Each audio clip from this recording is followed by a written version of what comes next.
Diesel cold starts. Why do we love them? It's simple, because we want to see man and machine triumph over Mother Nature. I think.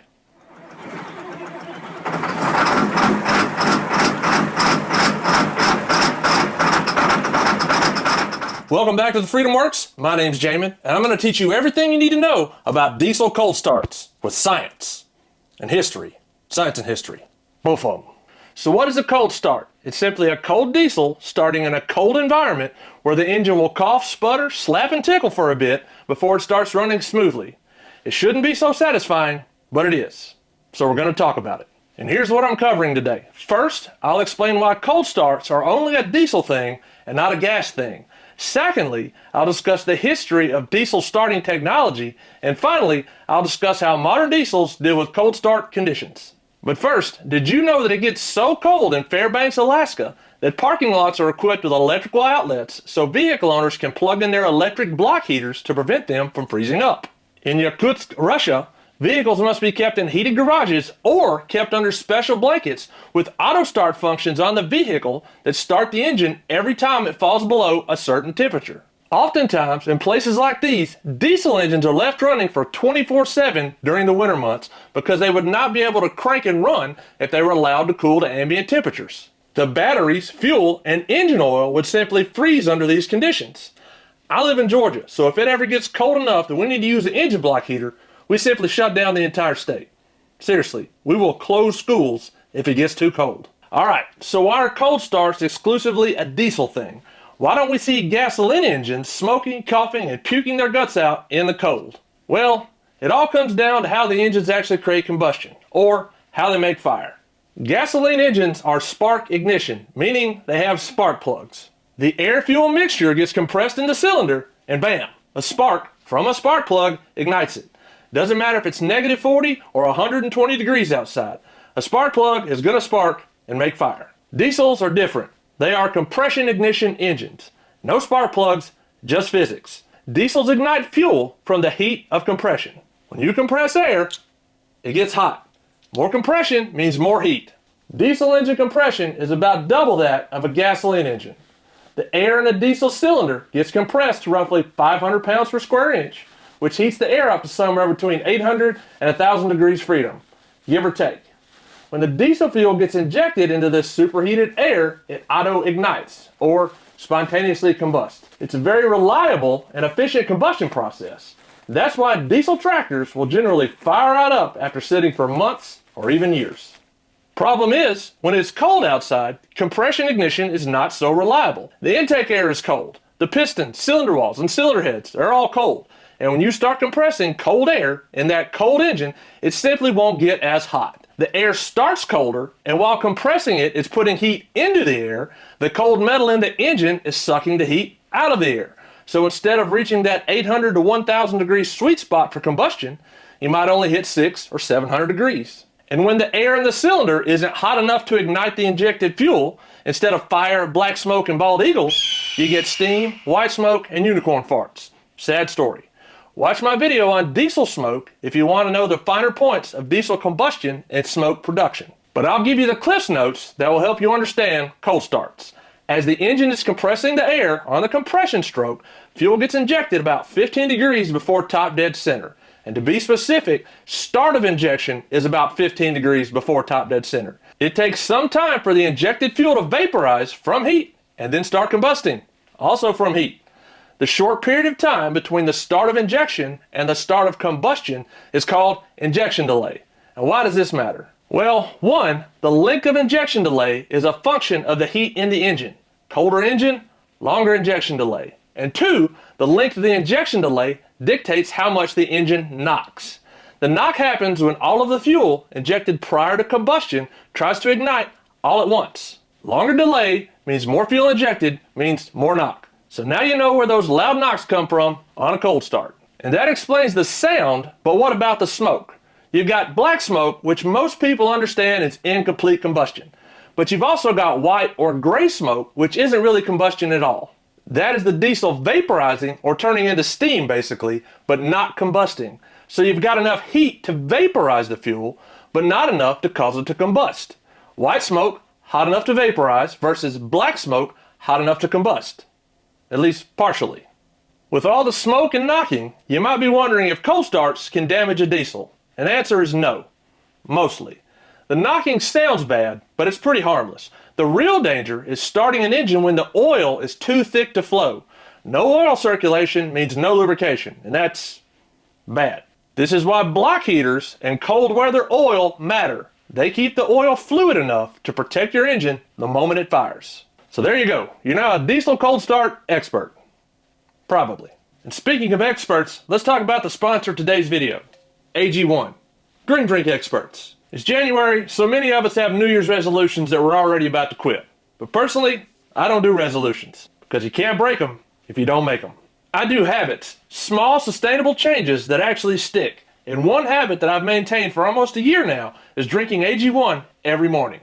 AG1 is a foundational nutrition supplement with 75 vitamins, minerals, probiotics, and whole food sourced ingredients in one daily scoop or travel pack. It's clinically shown to support gut health and fill common nutrition gaps. I try to eat well, but AG1 helps ensure that I'm getting the nutrients that are missing in even the best diets. And AG1 helps support my energy levels so I can skip that afternoon coffee. Sometimes.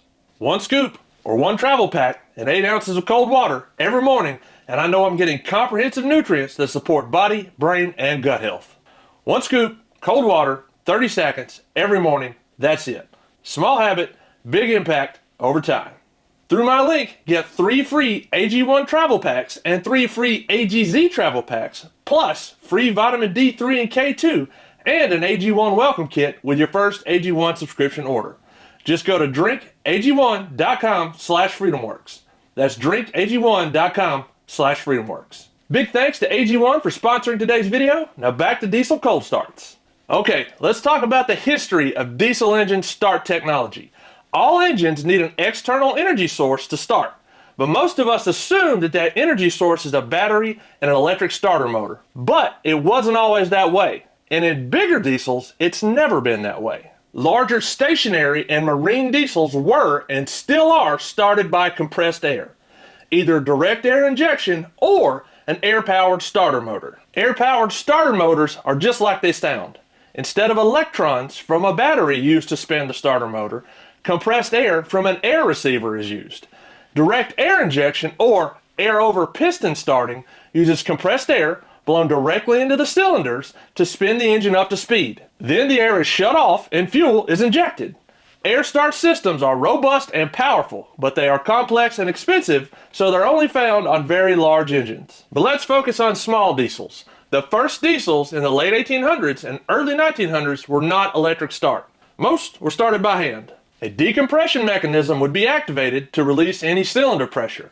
Then, a hand crank would be used to get the engine up to speed, at which point the decompression mechanism would be disengaged, the cylinders would start compressing air, and with a lot of luck, the engine would fire off. Cold starting a hand-cranked engine was like a redneck CrossFit. Remember, glow plugs weren't a thing yet, so you either had to hand crank the engine for a long time to get some heat in it, or, more likely, preheat the engine by building a fire underneath it. It sounds sketchy, because it is. But it should be noted that preheating with fires is still a thing in places that are too cold for normal humans to live. In 1931, Caterpillar introduced the first tracked diesel tractor, the Diesel 60. This 1,090 cubic inch 4-cylinder diesel used a pony motor to start. A pony motor is a small gasoline motor used to start your diesel motor. A motor for your motor. You'd hand crank the little pony motor, and the pony motor would spin the diesel engine until it was warm enough to start. Simple and reliable, even in very cold weather. Pony motors were used by many tractor companies from the 1930s through the 1960s. It was a good system, but it was a little bulky, so it wasn't ideal for smaller tractors. International Harvester took a different, more compact approach. They incorporated a gasoline engine and a diesel engine into one engine. Yes, a diesel with spark plugs.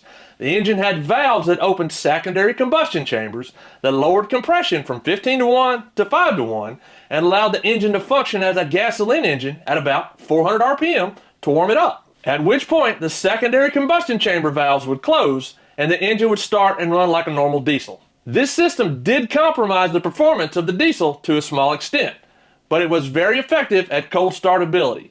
And a 60 horsepower engine that starts is generally better than a 70 horsepower engine that doesn't start. Usually. IH utilized this system for about 30 years until the early 60s. The 1939 Auto Car DC, which stood for Diesel Conventional, was the first diesel-powered truck. It utilized a Cummins HB 600 150 horsepower engine with electric start, believe it or not. But primitive starters and batteries had limited capabilities. They didn't have quite as many cold cranking amps as we do today. So for cold starts, it incorporated the flamethrower preheat system. And it's just like it sounds. A nozzle in the intake blasted atomized diesel fuel over a continuous spark plug that created a flame in the intake.